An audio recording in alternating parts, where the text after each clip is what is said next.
तो चलिए बच्चों, आज से हम लोग फिर यहाँ पे प्रारंभ करते हैं, शुरुआत करते हैं अपने एडवांस के, जो एक हमने आपको जैसा बताया कि एक ऐसे कोर्स में जहाँ पे जो पूरा का पूरा ऑब्जेक्टिव है वो ये है कि कितने कम समय में हम आपको क्वेश्चंस की सहायता से वो बातें बता सकें कि कैसे किसी क्वेश्चन में सोचना है।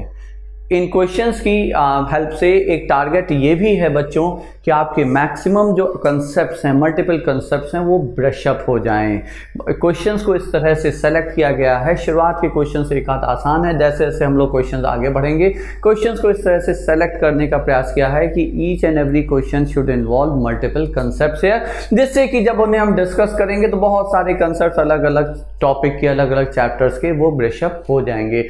और सोचना कैसे है, देखिए एडवांस का जो कोर्स है या एडवांस का जो रादर टेस्ट है, एग्जाम है, वो क्वेश्चन को क्रैक करने के ऊपर है। अगर आप क्वेश्चन को क्रैक कर ले गए तो आप मान के चलें ये यहाँ पे बहुत हाई स्कोरिंग एग्जाम नहीं होता है। टारगेट होता है कि आप क्वेश्चन क्रैक कर सकें, जितने ज़्यादा हो सकें, और फिर वहाँ पे आप आंसर तो पा ही लेंगे। तो वो जो सोचने का तरीका है, प्रयास यहाँ पे हमारा ये रहेगा बच्चों, अपने पूरा एक्सपीरियंस डाल के, कि वो जो सोचने का तरीका है वो हम आपसे शेयर कर सकें कि अगर ये प्रश्न हमारे सामने आया होगा, जब भी आया होगा, तो हमने इस पे कैसे विचार किया होगा, how I would have thought on it and got to the answer और the solution. So let's start. So first question is there in front of you, जहां पे दिया हुआ है कि given f(x) is a differentiable function where f of x plus f of y plus fx into fy is equal to 1 for all xy belonging to R, then we have to show that f dash x equal to 0। अब पहली चीज यहाँ पे समझिए, यहाँ पे आपको पहली चीज समझनी है कि अगर ये हमें शो करना है तो देखिए ये किसी स्पेसिफिक नंबर के लिए नहीं कहा है।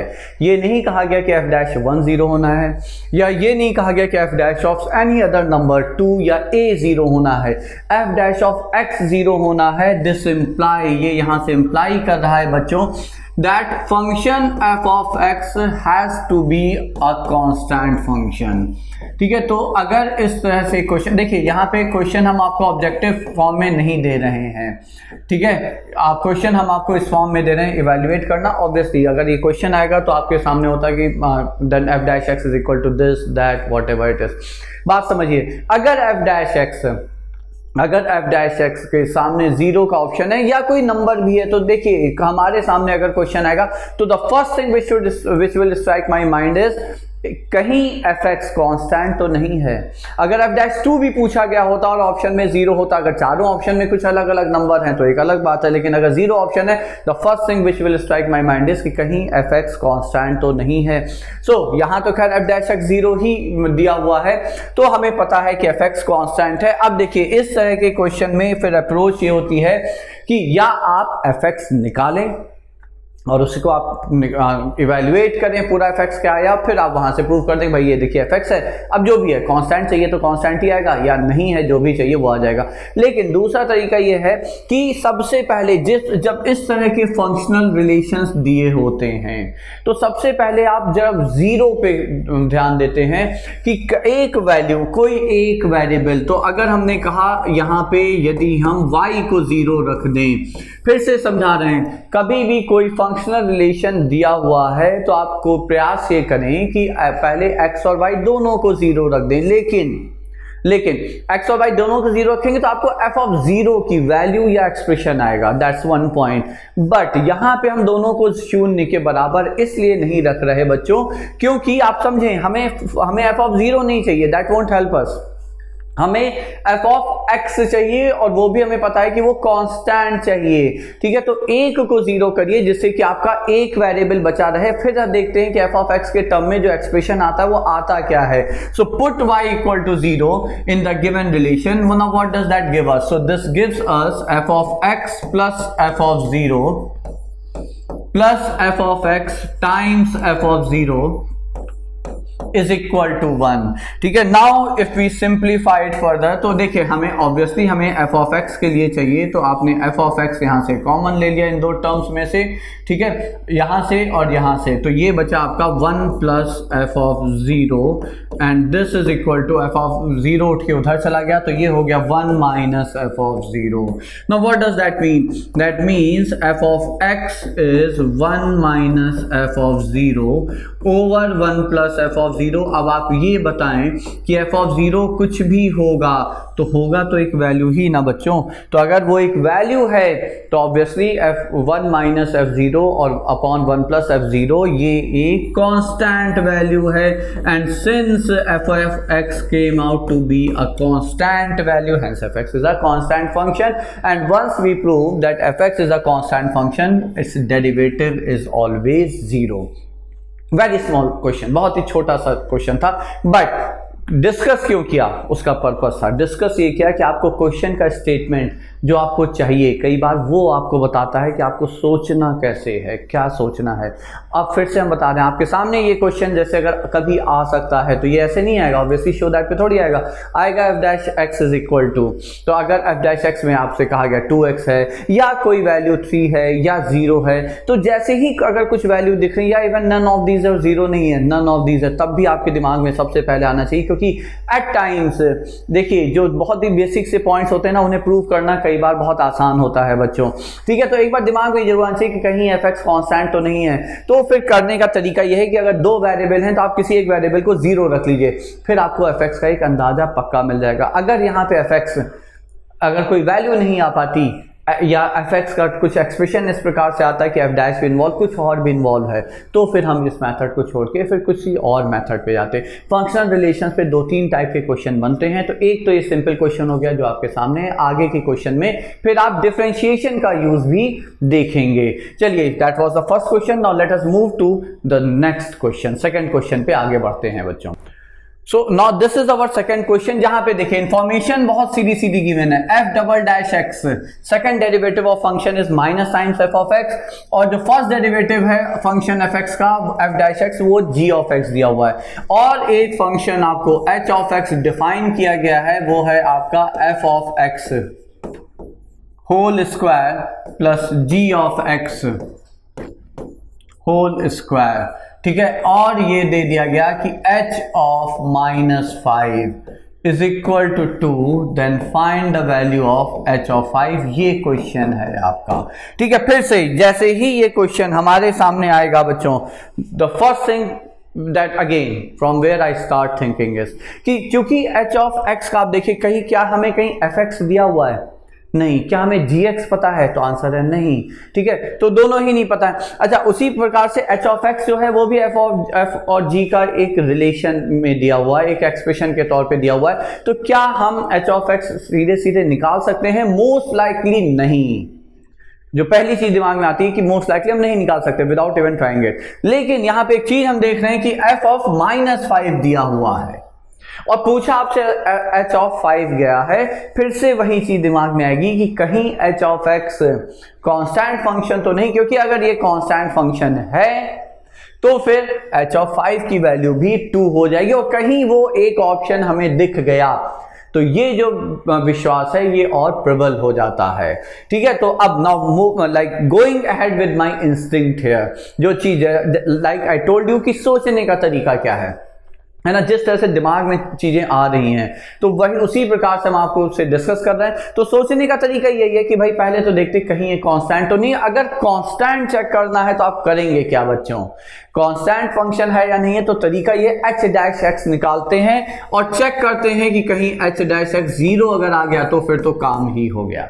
Now derivative of f of x whole square, तो हमें पता है चेन रूल से 2 times f of x into f dash of x plus similarly 2 times g of x into g dash of x। Isn't that? अब जरा यहाँ पे एक एक करके वैल्यूज रखने का प्रयास करते हैं।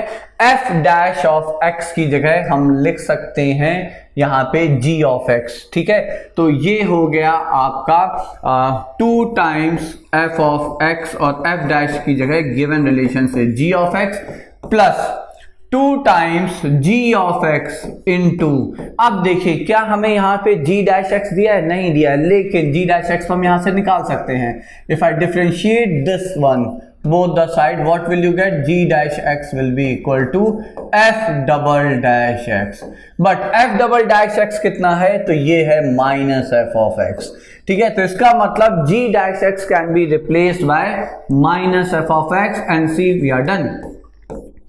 Again a simple question, ठीक है, but again with a purpose है, आसान सरल है ये, बट एक पर्पस जरूर है यहाँ पे, और वो पर्पस ये है कि आप सोचेंगे कैसे अगर क्वेश्चंस इस तरह से आपके सामने आते हैं, ठीक है। तो ये और ये कैंसिल हो गए, h डैश x शून्य के बराबर, it came out to be equal to 0, so that means obviously that means h of x is a constant function, ठीक है। तो देखिए फिर से बता रहे हैं, सोचने का तरीका यहाँ पे ये था हमारा, या लाइन ऑफ थॉट प्रोसेस जो था उसका लाइन ऑफ थिंकिंग ये थी कि क्योंकि एक ही वैल्यू दी है और इतना आसान लगता नहीं है कि हम h ऑफ x निकाल पाएंगे, ठीक है। तो इसका मतलब क्या हुआ कि अगर कोई भी और h ऑफ √3 पूछ लेते तो ये और पक्का हो जाता कि पक्का है कि भाई कांस्टेंट है, अजीब सी वैल्यू पूछ रहे हैं और वैल्यू एक ही पॉइंट पे डिफाइन की है फंक्शन के लिए, ठीक है। तो फिर और ज़्यादा विश्वास प्रबल मजबूत हो जाता है कि भाई ये कांस्टेंट फंक्शन है, बस प्रूव करने की हमें अपने लिए आवश्यकता है, क्योंकि मल्टीपल चॉइस क्वेश्चन है, कहीं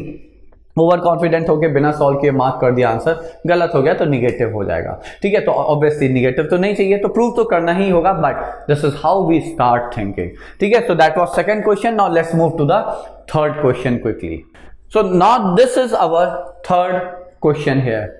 फिर से देखिए क्वेश्चन आपका फंक्शनल रिलेशन पे है, as I said functional relation पे 2-3 प्रकार के प्रश्न बनते हैं। एक हम लोगों ने जो था वो सिंपल सा क्वेश्चन था वो देख लिया, ये क्वेश्चन काफी इंपॉर्टेंट है बच्चों।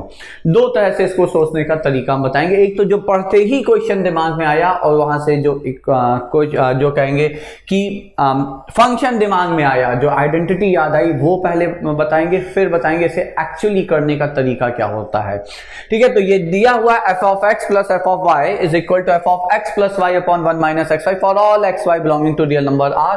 ऑब्वियसली xy 1 के बराबर नहीं हो सकता क्योंकि डिनोमिनेटर शून्य के बराबर, can never be equal to 0। ये हमें दिया हुआ है, limit of f of x over x is equal to 2 and we have to find f of √3 and we have to find f dash 0।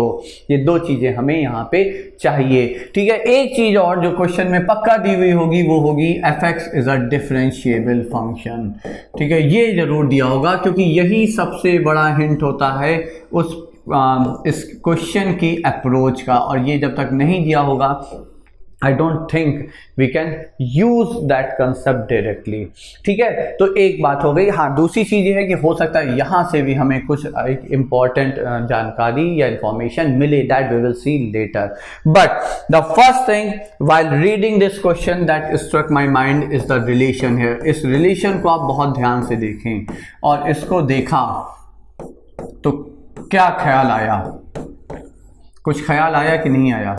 ये आइडेंटिटी याद करिए, ये कौन सी आइडेंटिटी है, कौन सी आइडेंटिटी है? ये tan इनवर्स की आइडेंटिटी है बच्चों। देखिए tan inverse of x, that's how we may think, because objective question है बच्चों, ठीक है। tan inverse of x plus tan inverse of y is equal to tan inverse of what, x plus y over 1 minus x into y। मतलब ये clear है, हमें दिख रहा है कि ये tan इनवर्स x ही है फंक्शन, पक्का है वो, और कोई आइडेंटिटी ऐसे याद नहीं। अब आप ये भी कह सकते हैं कोई जरूरी तो नहीं tan इनवर्स x ही हो, लेकिन ये तो पक्का है ना कि भाई अगर कोई फंक्शन ये रिलेशन कर रहा है तो हो सकता है कोई और फंक्शन भी निकल आए, when we'll solve we'll look at it, but ये तो पक्का है ना कि tan इनवर्स x भी तो है, तो आपके जो भी क्वेश्चन है वो tan इनवर्स x के साथ भी सॉल्व होने चाहिए। लेकिन उसी के साथ साथ ही अब आप सीधे सीधे नहीं बोल देंगे कि fx tan इनवर्स x ही है, लेकिन ये पक्का है tan इनवर्स x का फॉर्म है। दूसरी इंफॉर्मेशन को अगर आप यूज करें तो और ज्यादा आपका जो विश्वास है वो दृढ़ हो जाता है। आपको ये याद रखना है कि tan inverse x by x की आइडेंटिटी जो है वो 1 होती है। यहाँ पे क्या दिया हुआ है, यहाँ पे ये आइडेंटिटी नहीं है, ये 2 दिया हुआ है। तो इसका मतलब यहाँ पे अब हम इन दोनों को कंपेयर करते हैं, एक ये जो रिलेशन दिया हुआ है और दूसरा ये जो लिमिट दिया हुआ है।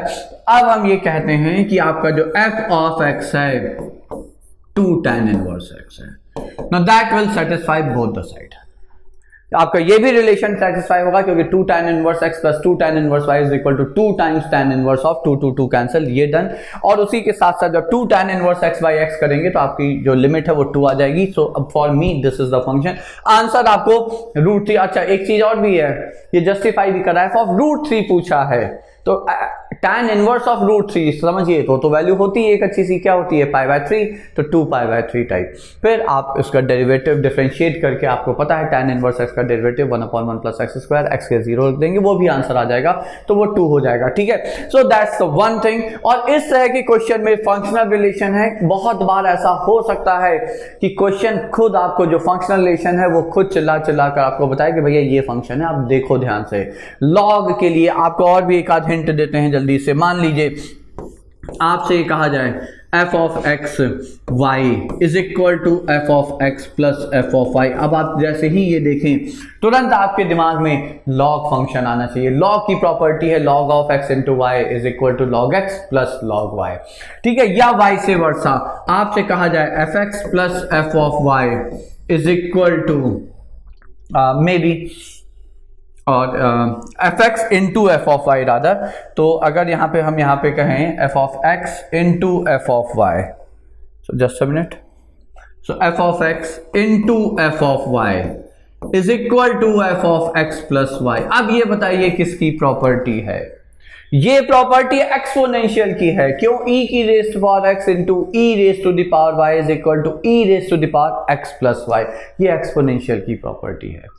तो कुछ ऐसे फंक्शंस हैं जो कि बहुत ही, जिनकी कैरेक्टरिस्टिक प्रॉपर्टीज हैं या आइडेंटिटीज हैं, वो अगर आप कनेक्ट कर ले जाएंगे तो बहुत बार आप उसका ऐसा हिंट यू कैन यूज कि हाँ ये तो हो गया question.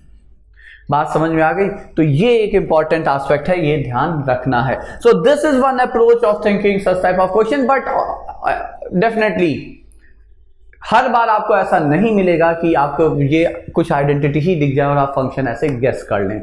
So we need to have a like perfect tool here which may help us in getting the function here। तो वो मेथड क्या हो सकता है उस पर एक बार फिर चर्चा कर लेते हैं। तो वो मेथड देखिए बच्चों, ये है आई एम इरेजिंग और everything here.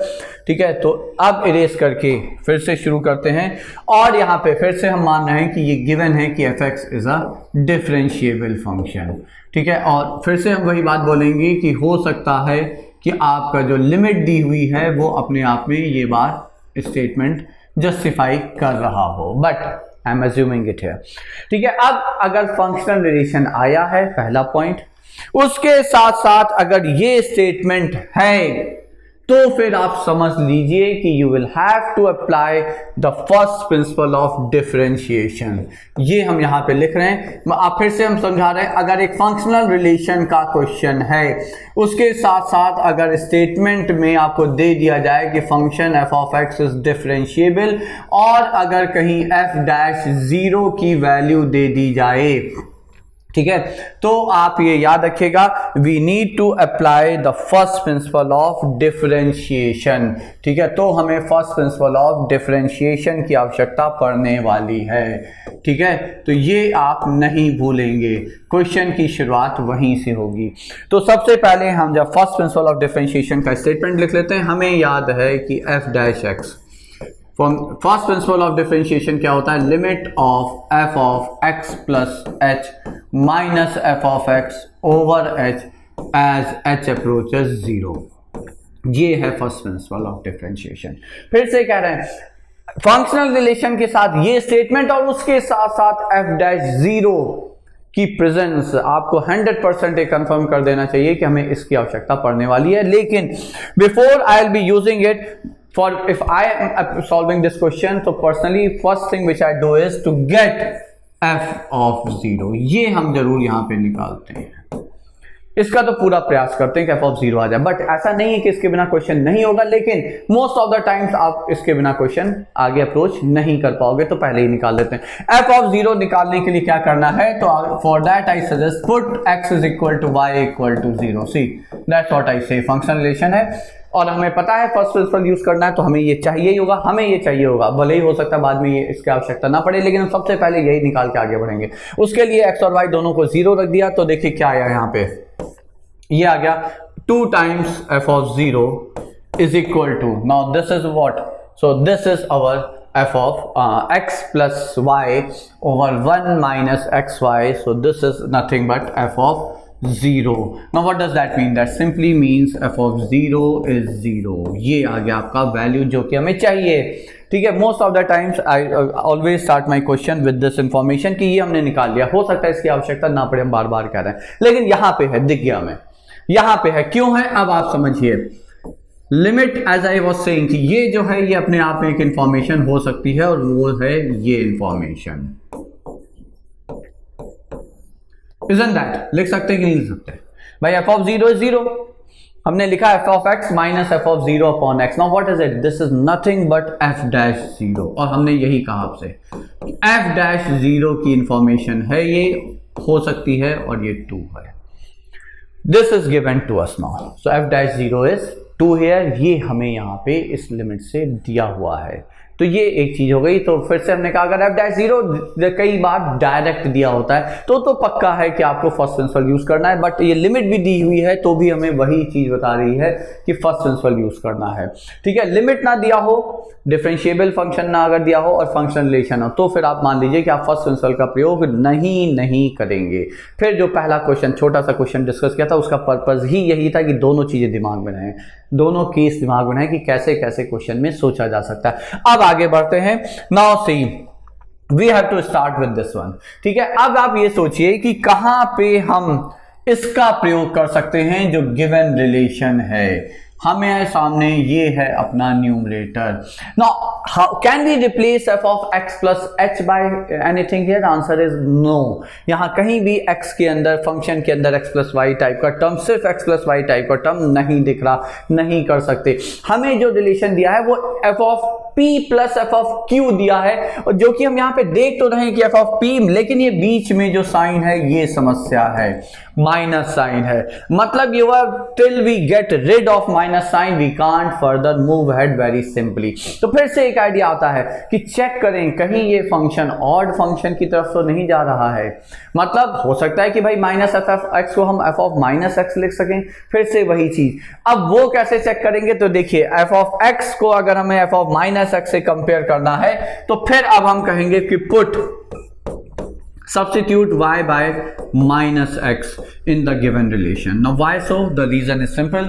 You will have f of x plus f of minus x is equal to, now x minus x is 0 and 1 upon 1 plus x square doesn't make any difference. F of 0 which is nothing but 0 that we have already evaluated. तो देखिए आ गया f of minus x is actually minus times f of x. See, that's what I said. समझिए, हमें ये अगर use करना है तो हमें बीच में प्लस साइन चाहिए ही चाहिए। और दूसरा तरीका ये हो सकता है कि ये अगर डायरेक्ट हम यहाँ से कहीं से इसकी जगह कुछ लिख पाते बट हम नहीं लिख पा रहे हैं, तो दो या तीन ही तरीके हो सकते हैं बच्चों। That depends on the type of relation given to us, ठीक है। जो फंक्शनल रिलेशन है वही डिसाइड करता है। तो यहाँ पे हमें ये लगा कि भाई ये प्लस है, यहाँ माइनस है, तो ये रिलेशन जरूर यहाँ पे देखना चाहिए। आ गया, क्वेश्चन हो गया। Now I will replace in here in this first principle of differentiation, so I will write here this imply F dash of x. So how much is it? So limit as h approaches 0, f of x plus h plus f of minus x over h बच्चों। अब आप इसमें functional जो relation है उसकी सहायता से आप यहाँ पे रख सकते हैं। तो हमने इसे लिखा f of x plus h plus y is minus x over 1 minus plus हो जाएगा x into x plus H. ये हो गया आपका न्यूमरेटर और डिनोमिनेटर में है h, ये आ गया, ठीक है। अब अगर आप न्यूमरेटर देख रहे हैं तो ऑब्वियसली ये और ये कैंसिल हो गया। So now what you get here is limit of f of 1 rather h upon 1 plus x times x plus h whole divided by h as h approaches 0। ये आ गया आपकी लिमिट। अब अगर आप इसको चाहें तो इसको ए वाला जो गिवन लिमिट का रिलेशन है इससे कंपेयर कर सकते हैं। देखिए अगर h 0 जा रहा है तो h upon anything will also approach 0, तो ये पूरा का पूरा एक्सप्रेशन 0 जा रहा है। अब हम आपसे यहां पे कहेंगे कि let t be a variable which is h over 1 plus x times x plus h। ये हमने t वेरिएबल मान लिया। अब आप कहेंगे कि as h approaches 0 imply t also approaches 0। ठीक है, so can't I convert this limit in the form of f of t over t, because this is again f of t over t as t approaches 0 which is 2। ध्यान दीजिए x के कोई भी variable रख लीजिए, so it is f of t upon t as t approaches 0 and this is 2। तो अगर हमने इसे t माना तो अब इसे भी t में कन्वर्ट करते हैं। कैसे? जो आपको डिनोमिनेटर में चाहिए उसे डिवाइड कर दीजिए, ये आ गया पूरा t, और डिवाइड किया है तो ऑब्वियसली मल्टीप्लाई तो करेंगे ही करेंगे। सो थोड़ा स्पेस की गड़बड़ है बट स्टिल आई बिलीव आप समझ रहे होंगे। जिससे डिवाइड किया है उसी से हमने यहाँ पे मल्टीप्लाई कर दिया। अब जो आपको यहाँ पे दिख रहा है वो ये है, this is your f of t over t with in yellow bracket, f of t over t जो कि 2 है। ठीक है, लिमिट एज h अप्रोचेस 0, और यहां पे जब h अप्रोचेस 0 तो ये 0 हो जाएगा। तो फाइनली जो आपकी लिमिट अब आती है, so I need some space here, तो let me get some space. ठीक है, तो I am erasing it here. तो देखिए जो अब आपकी लिमिट आती है वो इंपॉर्टेंट है, तो वो यहां से अब हमें पता चल रहा है। So this imply, so what was that? So actually you are solving for f dash x, तो f डैश x आपका आया कितना आया? तो फिर से हम कह रहे हैं ये 2 हो जाएगा बच्चों, और जब h को आपने 0 रखा तो ये हो गया 2 upon 1 plus x square. Now integrating both the sides, तो आपका आ गया f of x is equal to, और हमें ये डायरेक्ट आपको दिख रहा है 1 अपॉन 1 प्लस एक्स स्क्वायर का इंटीग्रल क्या? tan इनवर्स x, तो ये हो गया 2 times tan inverse of x plus c, isn't that? तो ये हो गया यहाँ पे प्लस c। तो अब c की वैल्यू कैसे आएगी? c की वैल्यू के लिए f ऑफ 0 हमें पता है, and that was 0 here and we know it. ठीक है, हमें पता है f ऑफ 0 कितना है, f of 0 is 0। So put x is equal to 0 here, तो आपको यहाँ पे c 0 हो जाता है।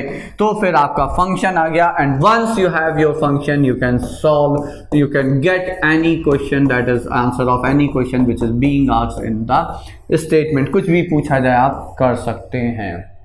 ठीक है, so I discuss both the approach here. एक होता है कि अगर आप रिलेशन को बहुत अच्छे समझ रहे हैं तो exponential, log, tan inverse, sine inverse के रिलेशन जो हैं वो आप बहुत ध्यान से अगर आपको याद रहेंगे, आप देखते ही कनेक्ट कर पाएंगे, तो क्वेश्चन आप हाईली लाइकली कि आप वैसे ही सॉल्व कर लोगे बिना इतनी मेहनत किए हुए। ठीक है, बट उसके साथ साथ जो गिवन इन्फॉर्मेशन है उसका आपको प्रयोग करना ही पड़ेगा, ये भी आप ध्यान रखेंगे बच्चों। ठीक है, वो एक एस्पेक्ट हो गया, और दूसरा एस्पेक्ट ये है जो हमने आपको यहाँ पे डिटेल में समझा दिया है। एक बार अगर हल्का सा भी डाउट रह गया बच्चों तो एक बार आप इसको एक बार वापस से वीडियो पॉज करके खुद देख के फिर एक बार पूरा क्वेश्चन अपने आप से करें, लॉजिकली सोच के कि यहाँ पे हमने ये क्यों किया, क्यों हमने ये रिलेशन निकाला, क्यों हमें ऐसा फील हुआ कि ये ऑड फंक्शन टाइप का कुछ होना चाहिए, कैसे सोच रहे हैं स्टेप बाय स्टेप। यही इंपॉर्टेंट है एडवांस के पेपर में बच्चों। ठीक है, so that was our third question in the list. अब आगे बढ़ते हैं फोर्थ क्वेश्चन पे।